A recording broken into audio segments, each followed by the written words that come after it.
back to Alchemy Support Services YouTube channel. I got this question ages ago, I haven't done a video in ages, but it was the very first steps of starting a business.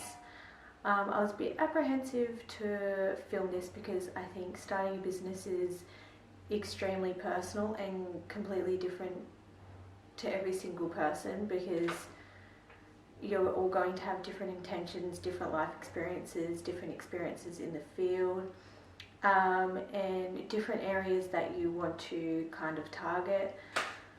So this is just very general, and if this doesn't feel aligned or the way that I did it doesn't feel good to you, then don't copy this. I just want you to kind of see how I did it and take what you want and take what you don't want. So from starting the business to now, which has probably been a year, I think the most that I've seen in myself is just the more confident I'm getting, and the ability to problem solve. So at the start, I don't think I was very confident. You can even look in my other videos. I'm like a scared little chicken. I kind of still am. But the more that I do this kind of stuff and push myself out of my comfort zone, the more confident I get, and the more experience you gain also. So don't let the fear of either being seen or the fear of failing stop you, because you probably are going to make mistakes and sound silly or say the wrong thing. It's just all learning. The one thing that I did at the very start was find a business mentor. So I know a lot about the disability sector and how to provide the best care, but I didn't know anything about starting a business at all. Didn't know anything. So he kind of step by step taught me how to build a business, like get your ABN. I know this sounds silly, but I just had zero idea. Registering on ASIC. Also, I heard a rumour, so I paid for my ABN. Apparently that's a scam. You're not actually, if you go on the government website and go to get an ABN, it's actually free. I haven't really looked into that, but I paid $30 for my ABN. Apparently you don't have to pay, but for ASIC I know you do have to pay. That's where you put in your business name as well, and you put the business name in your ABN, but ASIC is the copyright to your business name. I'm fairly sure, going off memory, it was a year ago. But yeah, your business mentor should tell you all of that. And also having a business mentor allowed me to set up my books. Had no idea about that either. He also explained business structures to me, so that was quite helpful. And just anything to do with business, if you've got a good one, they should be extremely helpful. I had a volunteer, so I didn't have to pay for one. I'm sure if you have like a local area on a Facebook page, you can say, is anyone doing volunteering as a business mentor? That's how I found mine. And he was very generous with his time, and he had local knowledge around this area. So I do recommend, if you're in this kind of area, it's not an online business, if it's this kind of business, then you do want some local knowledge as well. And he also taught me to understand how to analyze statistics in the local area and what to look for. I've never thought about that, like how many people in my area are living with disabilities and how many people have access to NDIS, and compared to who hasn't accessed the NDIS. So I was quite shocked that only 10% of people with disabilities have access to NDIS, and those are the ones who have gone through a diagnosis. So that percentage just keeps getting smaller and smaller. So definitely find a mentor. Something that he really drummed into me, and I would say step 2 or close to step 1, would be finding your why. So this is really important, because if you're going through tough times or if you're making big decisions, your why is what you're going to come back to, and your vision. And if you don't have a strong why, and if you're just doing it to make money, then you're probably not going to get through the first few years of hardship, because it's going to just be a labor of love. And if your why isn't strong enough to keep pushing through those hardships, then the business is just going to fall away, and it's just not going to be sustainable, and it's not going to last, because participants can see through this if your why is just to make money, and workers can also see through this. And if your culture at your business is just to make money, then you're going to attract workers that don't really care about participants, and participants aren't going to want to stay around for very long, and you're going to be fighting tooth and nail to keep these participants, because they have choice and control now, and there is plenty of good organisations around here that will meet your participants' needs. So if you're not doing a great job, they would just leave.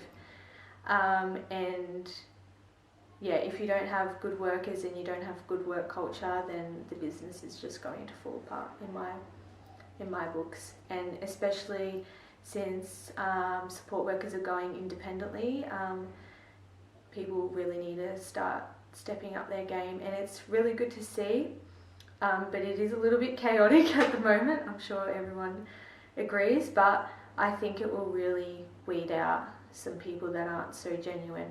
So my why is, to give you an example of a why, I'll use mine. So I started because I couldn't find any organisations that had the same morals as me, or ethics, and the level of care that I wanted to give participants. So I was working with people that did not really care, and it really affected me. It kind of made me not want to work in this industry anymore. So the only way that I was going to move forward was working for myself. And this is kind of why I started this YouTube channel, so I could encourage people who care about people but don't really have this knowledge to start a business, and so that you have this knowledge and you can build a business that is built on good ethics and intentions. So that's kind of the why, and yeah, it's really helped me, and I think people have a good sense of who's genuine and who's not genuine. So really understand your why and why you want to be in. So wanted to create a space where participants could be their true selves. So in the past, I would see companies put goals onto participants that they didn't even want to achieve, which really disempowered participants, and I could just see them just gradually go into their shell. So I wanted to create like a safe space where people can work towards the goals that they actually want to work towards and be supported in that way. And I think it's really powerful, and I'm starting to see a lot of people come out of their shell and become more confident and communicate what their actual needs were, because some people don't even know what their goals are.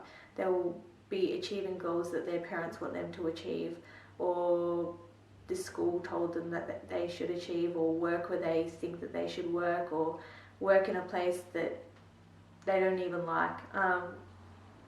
So yeah, that's kind of creating a safe space, just becoming more of your true self.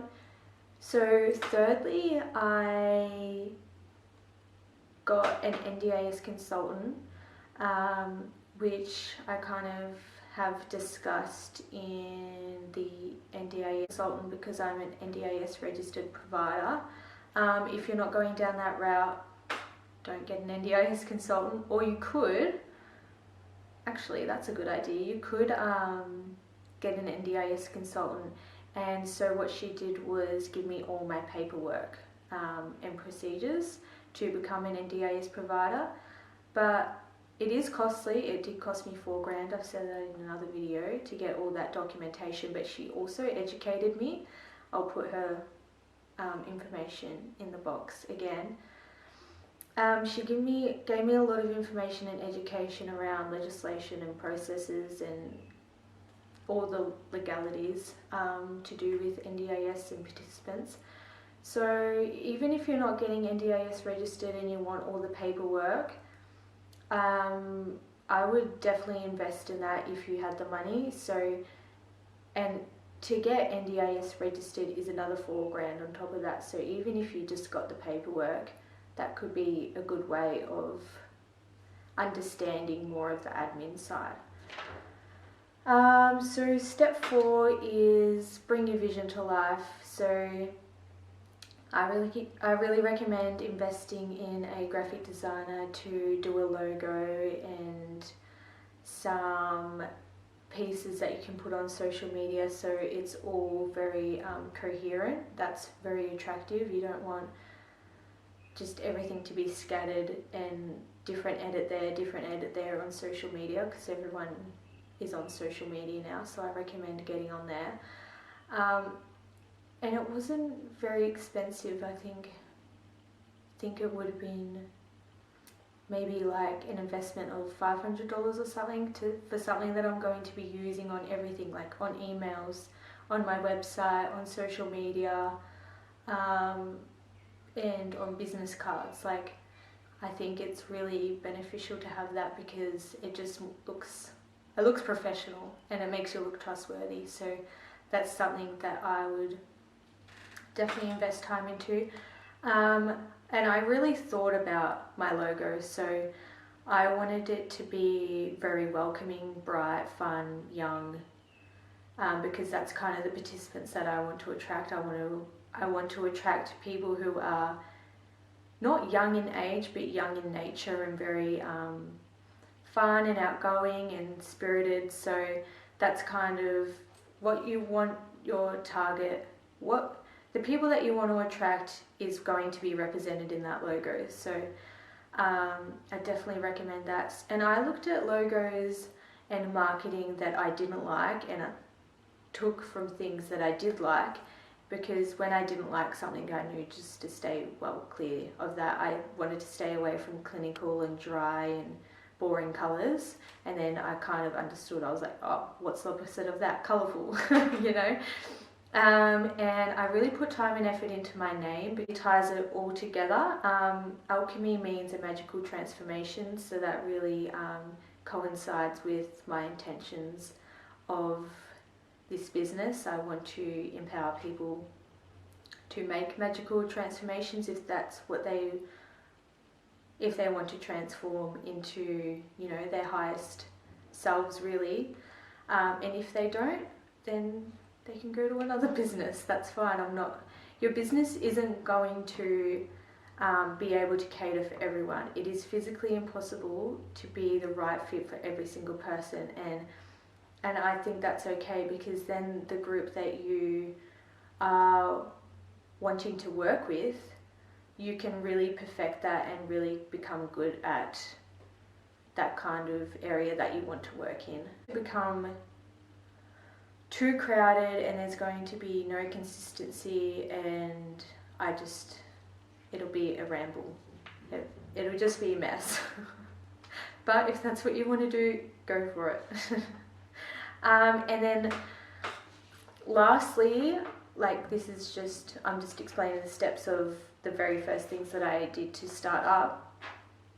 The last thing I did to get my first participant was market on Facebook.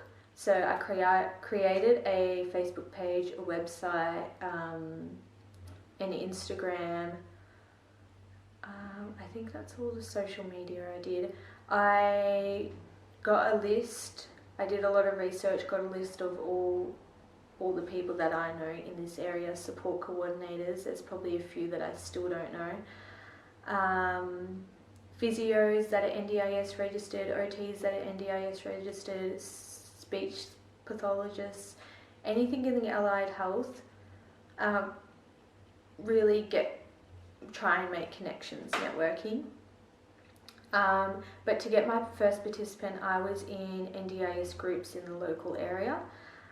Port Macquarie has heaps of, I think there's 4 groups that everyone just really helps each other out.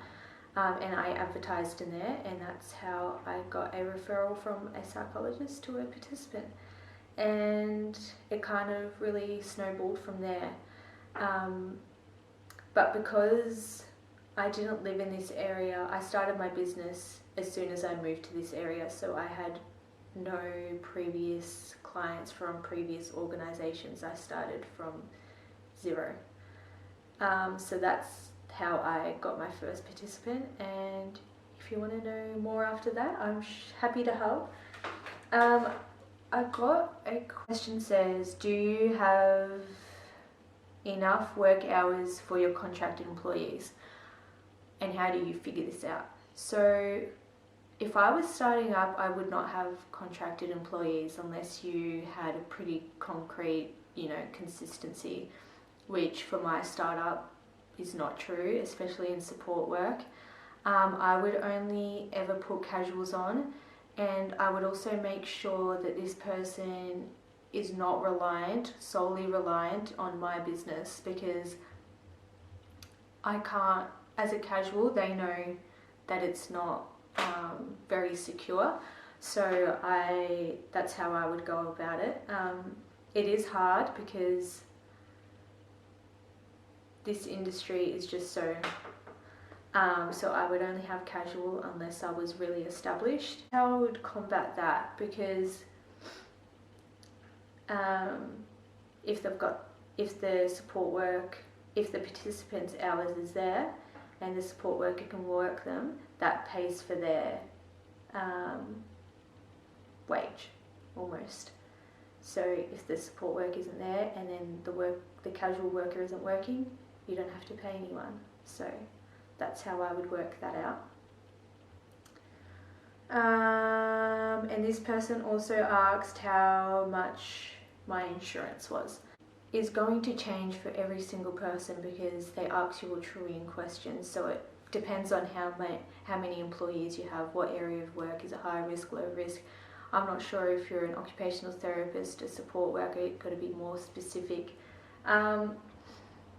I think in these types of situations it's just better to get a quote online, but going off the top of my head, I want to say $800 all up for like the public liability, workers' comp. What's the last one? You said it. But yeah, so I think it was $800 going off the top of my head. And if you put employees on, then that goes up. If you get more high risk, goes up. So that's a general consensus. With insurance, always shop around. That's kind of the general idea. But yeah, if you have any questions, I'm not sure what video I'm going to do next, so if anyone has any areas that they want me to talk about, let me know. Thank you, bye.